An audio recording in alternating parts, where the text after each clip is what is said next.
Content is important when you are a leader, and I know this is an unpopular opinion.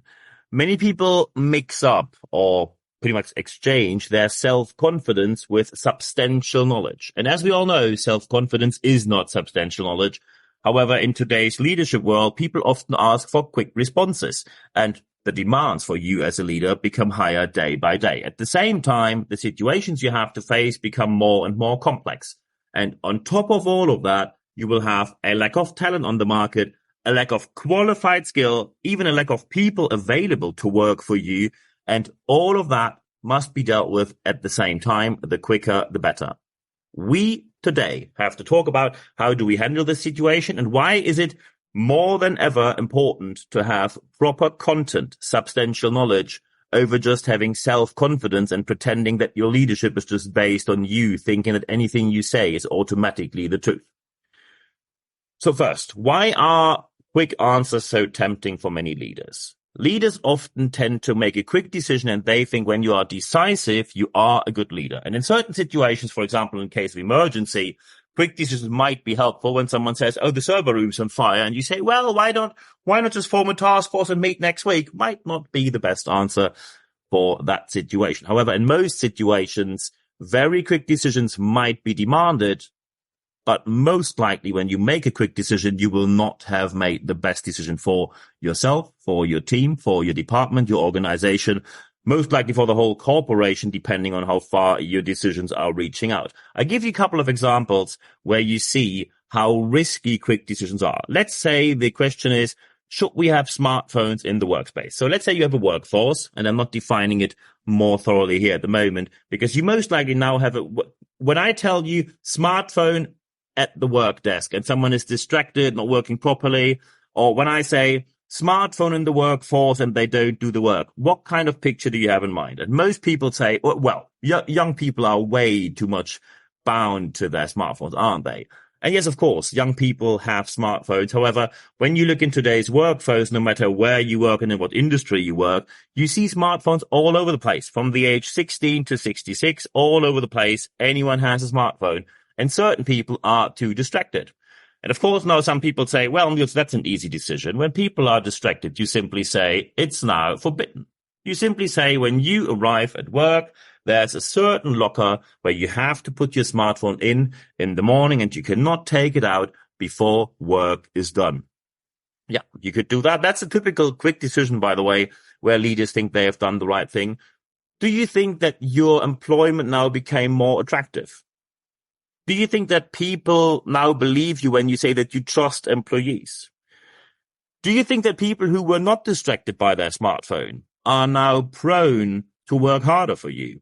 And maybe if we just distinguish, let's say, one person who's in the organization for 15 years, who had to deal with a couple of family issues via the smartphone, maybe dealing with some WhatsApp messages, or the very junior person who is with you for 3.5 months, or let's say 9 months, and who really doesn't do the work properly and is distracted too much by the smartphone. Do you think that these two will be happy when you do with them the same way? Most likely not. And that's where you see how complex decision today can become. And when you now say, well, smartphone is a tricky issue, but that's one of the very few. Is it? Is it? Let's say we talk about remote work. So can people work from home? And now probably you say, well, I had a case where everything worked fine. And then you'll probably say, well, I know from someone, or probably in your organization, someone didn't do it too well. And now suddenly the room will split. Some people will say, well, when someone's not doing it right, you simply say, if one person not doing it right, you all have to come back to the office. I know that many people like to watch these US Marine movies where anyone has to do push-ups when one person gets up too late out of bed. When you think that this is the right way to handle it, you are first stepping outside the legal foundation of how work is actually how work actually should be done. Second, you definitely watch too many of these movies. And third, do you think that people follow you more and think that work is more attractive when you suddenly say one person makes a mistake and you punish 10 in the whole department? Besides the fact that there is no legal foundation for what you do. But of course, now some leaders will say, well, I don't want to sit there and say that person can work from home, that person can't. I don't want to do the case by case decision because it's too much work for me. Well, if you don't like to deal with people, you should reconsider if leadership is for you. And by the way, there might be a temporary situation where you say it's a bit stressful, but there might also be the breaking point where you say, I've been a leader for 10, 15, 20 or 30 years, but at a certain point in time, you simply said, I am not dealing with this anymore. And there is no shame in that. I had a couple of cases with clients where simply senior executives said, look, I have led the department for 30 years. I have 10 more years to go. I have very specialized skills in either sales or marketing or product management. Could I please step down from the leadership into the team and someone else takes over leadership? There is no shame in it. There's no shame in that. It's a wise decision to do it at the right time. It's way better than being the grumpy executive that no one likes to talk about, who loses their team left, right, and center and only yells in the room no one wants to work anymore, which is, by the way, factually wrong. So you see that the issues become more and more complex. And when I just give you a third example, flexibilization, just making working times more flexible. Do all the people have to show up at 8 a.m.? That's, of course, one rule you can put in there. I'll give you an example. Let's say someone works in New York, Manhattan, or London, City of London. And they arrive by public transport. They live in a remote area, but a bus goes straight to where your office is. However, there's one problem. When you work at 8 a.m., when your work starts at 8 a.m., they can take either a bus which arrives 10 minutes past 7 o'clock, which is way too early, or 10 minutes past 8 o'clock. So they will be at the office probably 8:15. And of course, you can now say, well, that's your problem. I can't change the bus schedule, so you now have to be there at 7:15. And that's exactly only your problem. You signed a contract, you have to stick to it. Yeah. And also the person might reconsider if your office is still the place they want to work, and you might lose an employee. Of course, when you now say someone is allowed to arrive 8:15 instead of 8 a.m., you have some discussions. And by the way, that's exactly your job as a leader to do. If you don't like to deal with people, don't become, and please don't stay a leader in any position. Very important here, we see that these quick answers are often very tempting. However, hardly ever will you make a very quick and very good decision. This is why, especially in legal cases, you probably know the impression that when something goes to court, you often think it is very slow. Why does it take so long? What are they doing all day long? And that's where often people think, well, they're just lazy. They are all public officials. No one of them is working properly. And that is definitely not right. Let's think of an idiom we have in Germany. There is a very good idiom in Germany where they say, the mills of justice grind slowly, but they are the finest possible result. They get the finest possible result. And I think that's the perfect idiom. The grind of the legal mill is very slow, but very, very fine. So you get the right result. And let's say when someone accuses you of something, what do you want to have? You want to have the quickest result or the right one? And most likely you will say, well, you would like to stick to the truth and get the right one, don't you? And employees have the same right to exactly that. Which is why just being self-confident, because some motivational, inspirational speaker told you, oh, self-confidence goes a long way and making a quick decision makes you a decisive leader. And decisive leaders are the best ones. This is normally uttered by motivational, inspirational speakers with a zero track record of scientific evidence and scientific publications, most of them male, white, straight, cisgender, coming from a privileged background and coasting off on their inheritance while publishing and pushing their ego on stages. It is pretty embarrassing that there are still people out there in a corporate context who waste money on these people, and rightfully so. Employees are often completely annoyed and leave these organizations. It's also pretty sad that still there's no one who dares to speak up, including my industry. I speak up, and I know this makes me tremendously unpopular in my industry. Motivational, inspirational speakers are most likely the worst because they tell you oversimplified and dramatically under-complex solutions to a very complex situations, which is why hardly ever will you find any motivational, inspirational speaker on board level in an employment or consultancy position because they are not up to the game which is expected from them. However, when you know that proper content, evidence, scientific approaches, data, when this is what we need, why is it so tremendously unattractive to many leaders? Well, first, when you want to make a complex decision on a case-by-case basis, you of course have to do more effort. When you, for example, say, well, I have a certain rule with smartphones in place, you probably say, well, we have more departments than just mine. So I have to talk to the other department leaders and they might disagree. And then we have these endless tasks force and another project in place. No, I just don't do that. I just put one rule in place. I don't care what anyone else does. When you do that, you have a quick decision. You are self-confident and you're most likely the only person who pats yourself on the back. And by the way, when you then claim you have an unthankful job, no, not an unthankful job. You're just not very good at your job. So, of course, it is unattractive in the first place, but part of this coordination efforts you have to make between departments is part of your job. And the second aspect is the consistency between different situations, of course, is sometimes difficult to explain. However, when you tell someone there's a, let's say, single parent of 3 children who is in the office dealing with work and their family issues at the same time via the smartphone, you still prefer someone doing that over, which is, of course, the option, simply calling in sick, not showing up at all. And I think it is reasonably easy to explain that when someone gets their work done and hangs out on the smartphone afterwards, no one cares. And by the way, with remote work, no one would even see.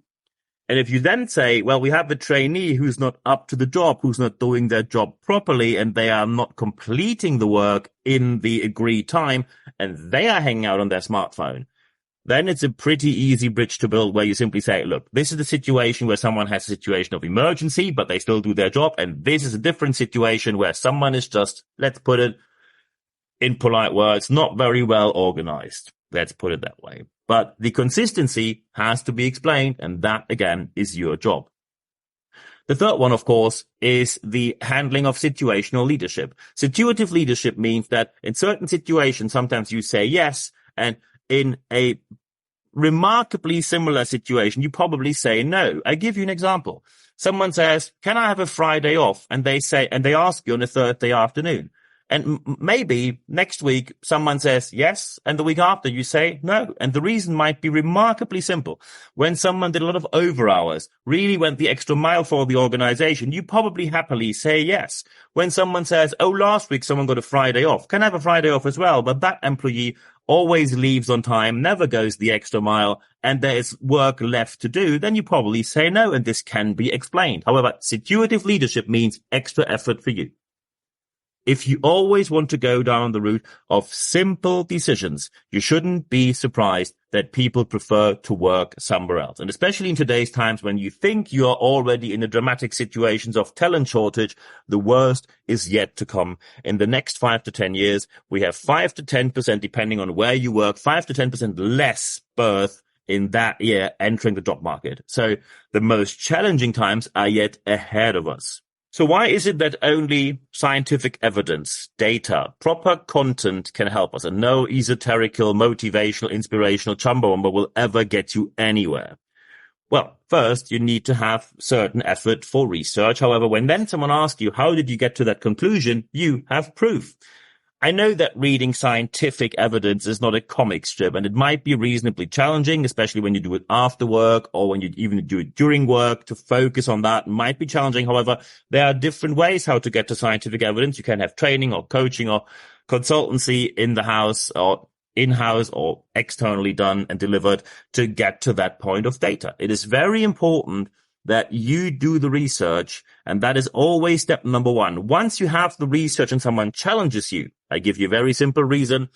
You say, we do remote work, and someone says, well, in my opinion, it doesn't work. It's my experience. Why do you do remote work? It doesn't work. And you say, well, according to Harvard University professor Cecil Neely and her studies, published either in 4,000 page long studies or her very easy to read book, Remote Work Revolution, according to science, it works when you follow these rules.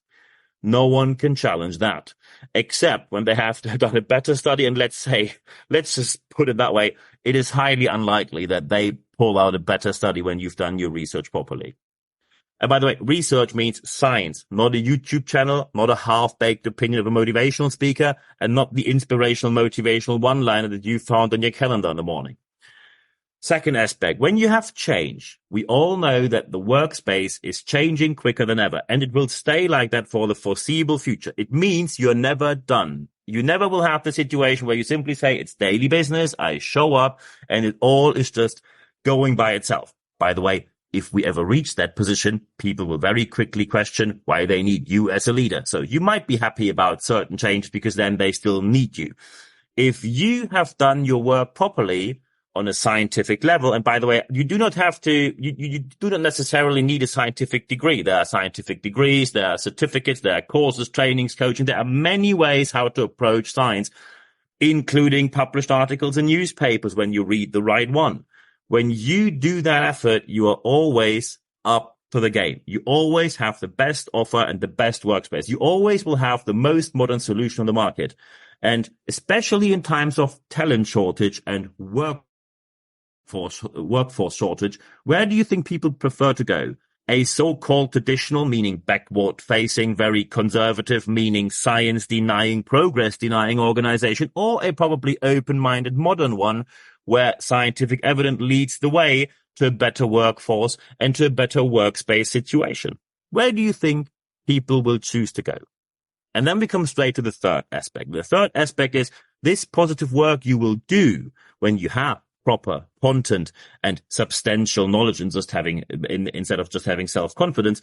This goes a long way. People talk to each other. You will better get a reputation on the market. You will have a better employer brand. Immediately, this leads to better leadership, higher motivational, and a lower employee turnover. Also a lower absenteeism, lower amounts of people calling in sick. All of that leading to higher productivity. It gives you savings when it comes to employer branding. It gives you savings when it comes to recruiting. And all of that immediately leads to more profit. And more profit is something where often you meet very open ears and very, let's say, very open-minded people up to board level. When you say, I have something for you that leads to more profit, most likely they will talk to you. And this is why we have this brilliant line which says, science to profit. Science creates profit when you do it properly. When you think that just being self-confident instead of having substantial knowledge leads anywhere, you're just nothing else than another propagandist. Someone who watched too many movies from Full Metal Jacket to Wolf of Wall Street, and you think that just making a quick and shouty decision in the times of crisis will get you anywhere. And here are the news. It doesn't. This is the reason why you will never find motivational, inspirational speakers in any significant either interim or consultancy role when it comes to leading companies or organizations anywhere. Science to profit. When you approach anyone in your organization and you say, this is the amount of effort we have to take, this is going to be the result, and this leads to profit. Hardly anyone, meaning no one in this case, can deny that you are on the right way. And this is why I wish you all the best on exactly that journey, science to profit. And of course, now there might be people who have a significant amount of questions, and I can fully understand that. You will find my contact data in the show notes of this podcast. My email address you see below there, nb@nb-networks.com. Feel free to contact me at any time. You also find my LinkedIn. Feel free to connect with me on LinkedIn as well. And of course, feel free to contact me on any of these media with anything you like. If you need something very specific, either it's training, speaking, or coaching, or if you just want to have a chat, or if you just want to have some questions answered, doesn't cost you a penny. Contact me anytime, available 24/7. And I also answer any message within 24 hours or less. The second aspect I always recommend is that you go to expert.nb-networks.com because we have live sessions frequently, at least one per month. If you want to know when these live sessions take place, and for our listeners and our readers, it is free of charge. So when you go to expert.nb-networks.com, then you can register your email address there. You only receive, no worries, because some people think, is it spam? No, it's not. You only receive one email per week every Wednesday morning. It's 100% content at free guarantee. You get free access to anything I publish, including the link, the time, the date when the next live session happens. So I'm looking forward to seeing you there. These live sessions are available in the English and German language, so feel free to join us at any time. However, the most important aspect is the third one. Apply what you heard in this podcast, because only when you apply what you heard, you will see the positive aspect that you obviously want to have in your organization. I wish you all the best doing so. I'm available for help if you need me. Contact me 24/7 and then talk to you soon. And at the end of the podcast, there's only one thing left for me to say. Thank you very much for your time.